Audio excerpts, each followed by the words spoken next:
এই দেশটার জন্য আমি যুদ্ধ করি না।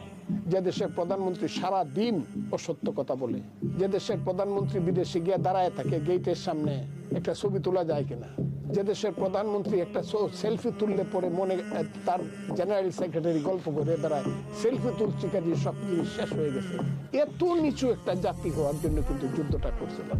অথচ তার বাবা জাতির জনক বঙ্গবন্ধু শেখ মুজিবুর রহমানকে যখন আলজিয়ার সম্মেলনে গেছে, তৃতীয় বিশ্বের সম্মেলনে গেছে, যখন ইসলামিক সম্মেলনে গেছে, তখন তাকে দেখার জন্য তাকে ঘেরাও করেই থাকতো তখনকার দিনের ফিডেল ক্যাস্ট্রো, কঙ্গো লুলুম্বারা, তখন সারা পৃথিবীব্যাপী মুজিব ছিল তাকে দেখার জন্য। এখন তার মেয়ে আমার দেশের প্রধানমন্ত্রী গিয়ে দরজার সামনে কয় উনি সাইড মিটিং করে আসছে।